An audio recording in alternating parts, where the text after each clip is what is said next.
this looks like a fake, doesn't it? Well, it is a fake.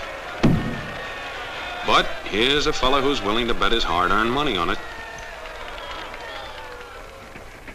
Henry here got on the train with $200. He couldn't see any harm in a friendly game of cards. What if the other men were strangers? And take Joe Collins. He's got a nice wife at home. But he met this girl at the bar, and she looked kinda cute after the first couple of drinks.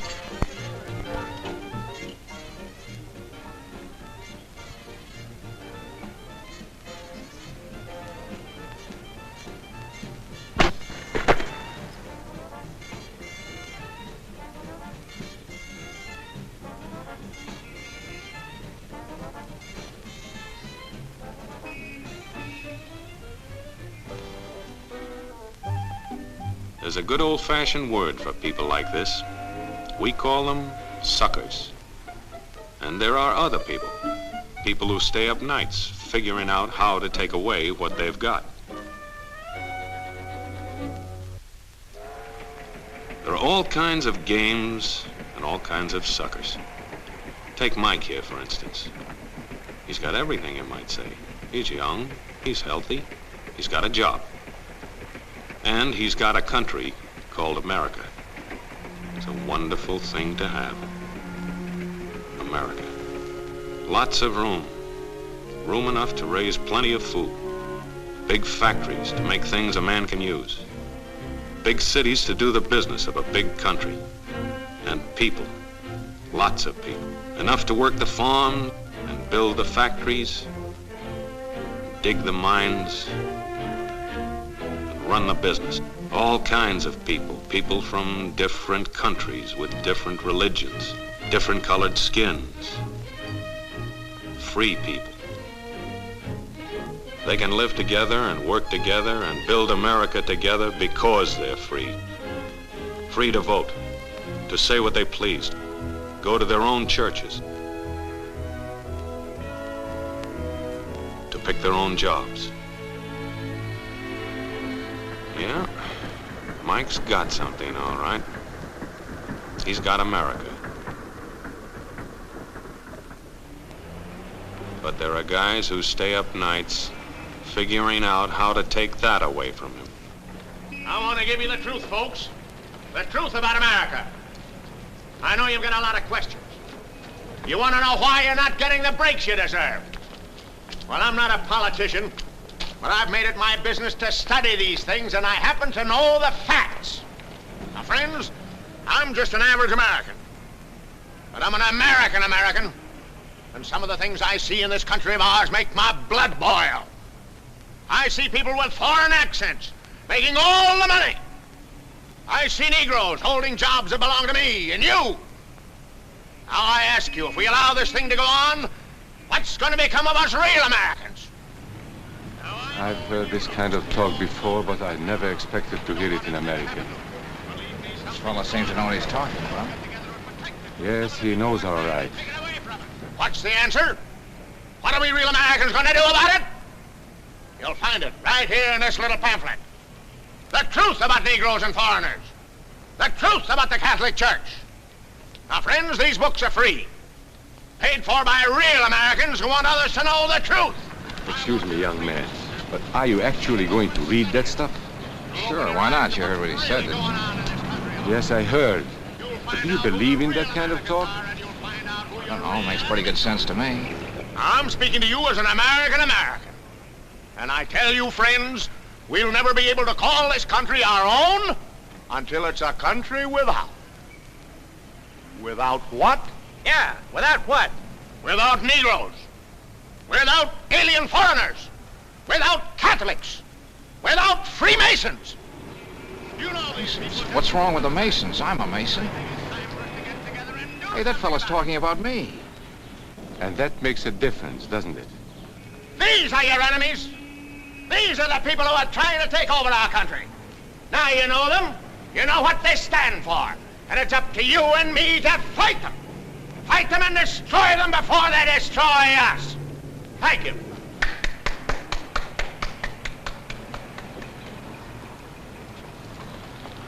Before he said Masons, you were ready to agree with him. Well, yes, but he was talking about, well, about those other people. But in this country, we have no other people. We are American people, all of us. What about you? You aren't American, are you? I was born in Hungary, but now I am an American citizen. And I have seen what this kind of talk can do. I saw it in Berlin. What were you doing there? I was a professor at the university. I heard the same words we have heard today. But I was a fool then. I thought Nazis were crazy people, stupid fanatics. But unfortunately, it was not so. You see, they knew that they were not strong enough to conquer a unified country. So they split Germany into small groups. They used prejudice as a practical weapon to cripple the nation. Of course, that was not easy to do. They had to work hard to do it. You see, we human beings are not born with prejudices. Always they are made for us, made by someone who wants something. Remember that when you hear this kind of talk. Somebody is going to get something out of it, and it isn't going to be you.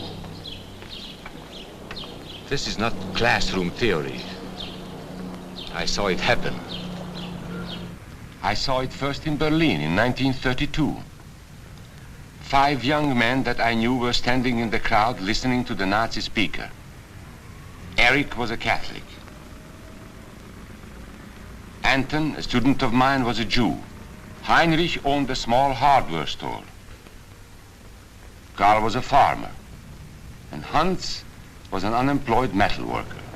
To all true Aryan Germans, I say it is time you inherited the nation which rightfully belongs to you.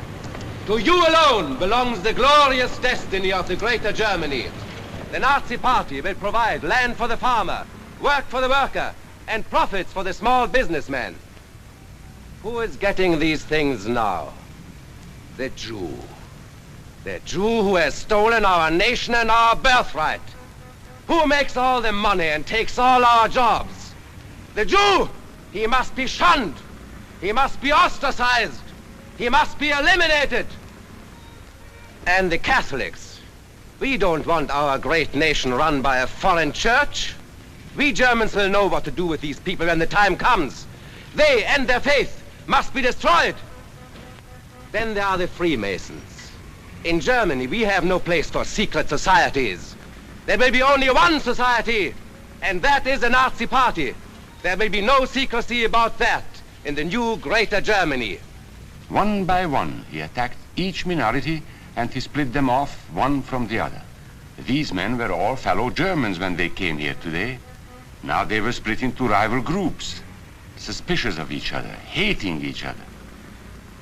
They were being swindled, all of them. But the man who was really being fooled was Hans. He was pure German, according to Nazi standards. To him they promised everything, and he fell for it.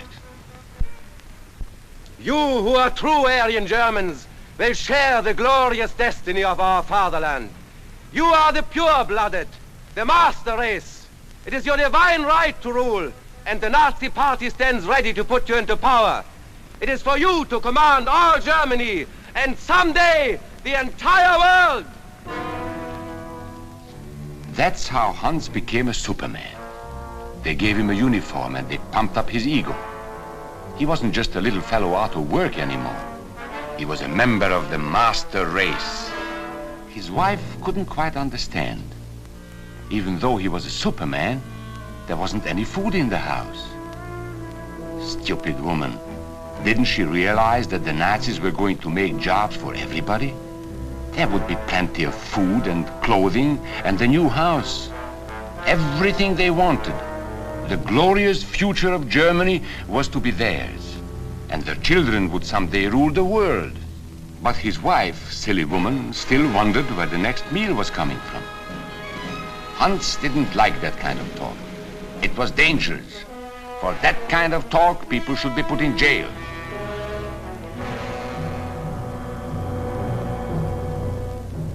Hans had swallowed the bait all right.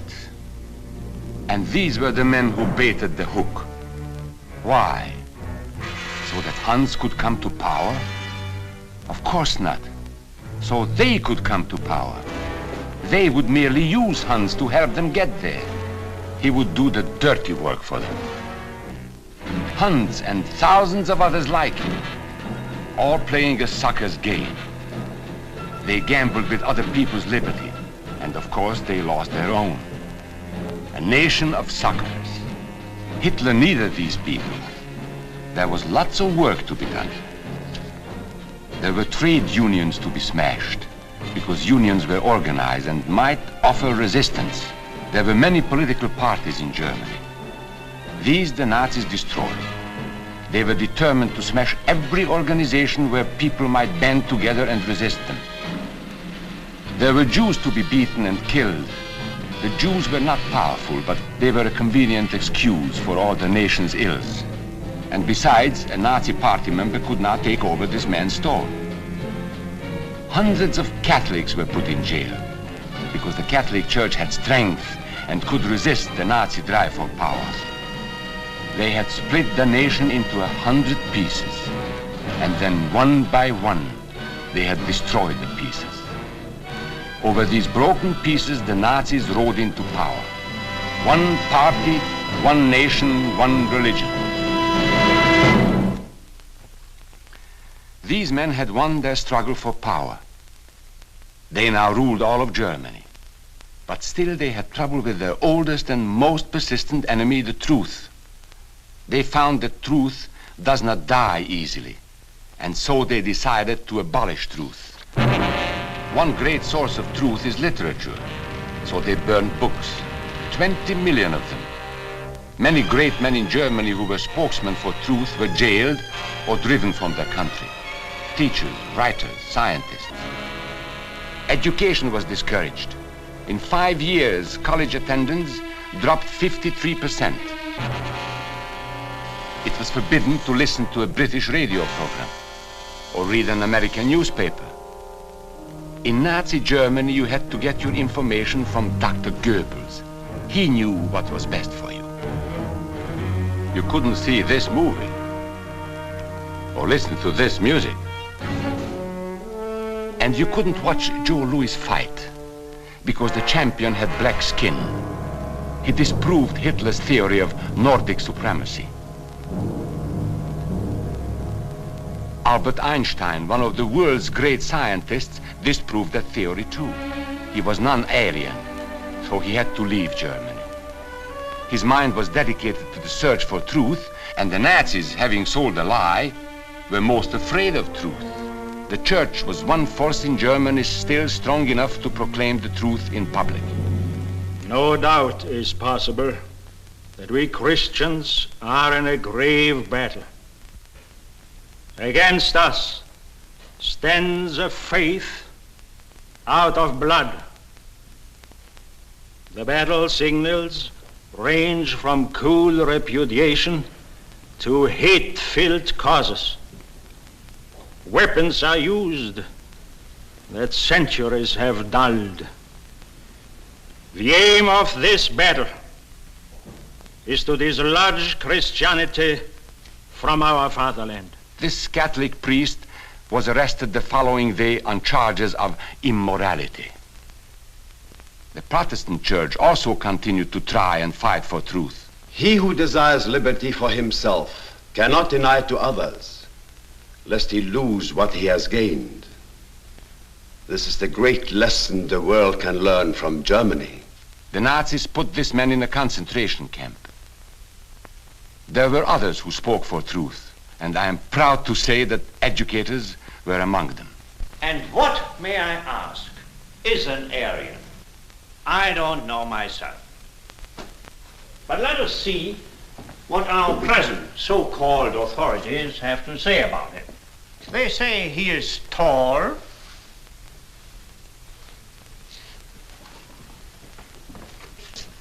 slender,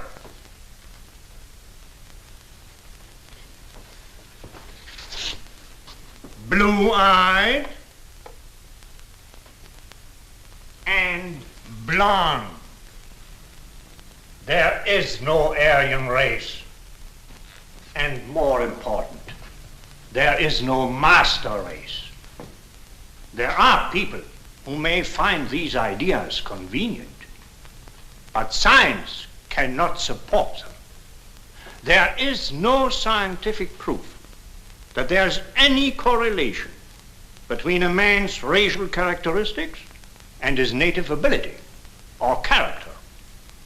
In all racial groups, we find the same range of potentialities.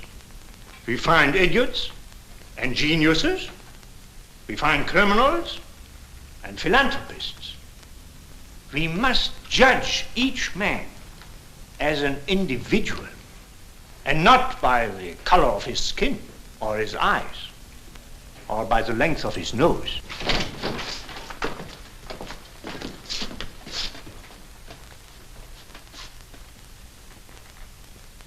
Come in, gentlemen.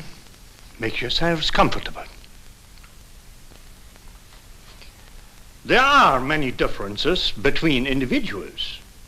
We each have different capabilities, different backgrounds, different views about what's right and what's wrong.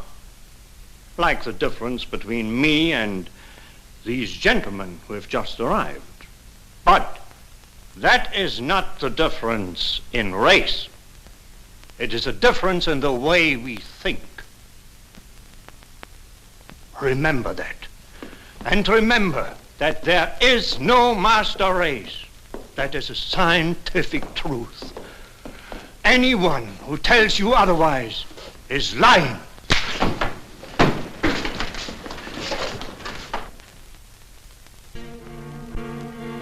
And so for all practical purposes, truth had been abolished in Germany. A lot of my German friends wondered what had hit them. How did it happen? Where did it start? It started right here. And this was where it could have been stopped. If those people had stood together, if they had protected each other, they could have resisted the Nazi threat. Together they would have been strong. But once they allowed themselves to be split apart, they were helpless. When that first minority lost out, everybody lost out. They made the mistake of gambling with other people's freedom. Now let's see how those bets paid off. Karl the farmer was gambling on a better life for himself. What he got was extra hours of back-breaking work, as much as 100 hours a week. He was forced to stay on his land and produce what he was told to produce, because now Hitler was preparing for war. For Heinrich, who owned a hardware store, the bet didn't pay off either. 104,000 small businesses were closed in 2 years. And for Hans, conditions hadn't improved any. He had a job now in the munitions factory, but he worked long hours for little pay. The working conditions grew increasingly bad. And even though he didn't like the job, he wasn't permitted to leave it. There still wasn't enough food in his house. Hitler said you couldn't have butter and cannon. So Hans couldn't have butter. And when Hitler decided the time was right, Germany went to war. Not by declaring war, but by a carefully prepared sneak attack. Once again, Hitler needed Hans to do his dirty work. Hans was an expert at brutality by this time. And Hitler had decided to use Hans and his brutality against other peoples, the Czechs, the Poles, the French, the Russians. But in the crucial test of war, Hitler's race theories didn't pay off. His pure-blooded supermen were defeated by the mongrel armies he despised, by the British at El Alamein.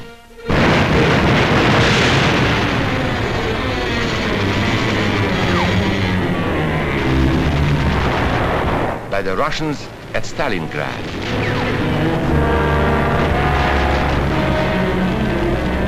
And then on D-Day by American soldiers of every color and religion who smashed across the Normandy beaches and drove on through to the heart of Germany. For the misguided Germans who had swallowed the Nazi bait, the Nazi game did not pay off. The continent of Europe was strewn with millions of German bodies. Pure Aryan bodies.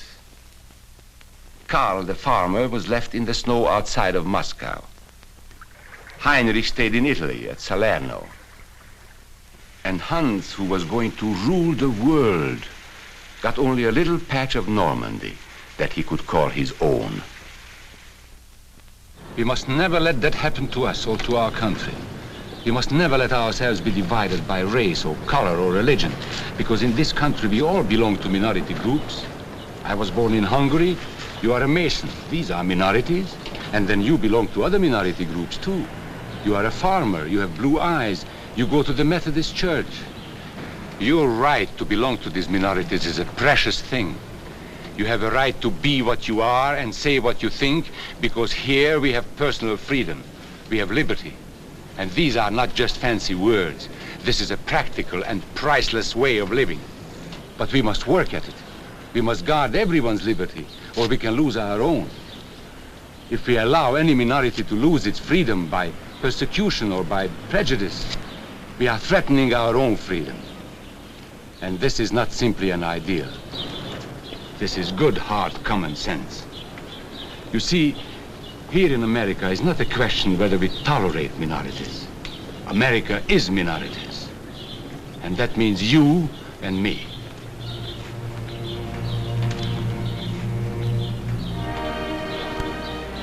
So let's not be suckers. We must not allow the freedom or dignity of any man to be threatened by any act or word. Let's be selfish about it. Let's forget about we and they. Let's think about us.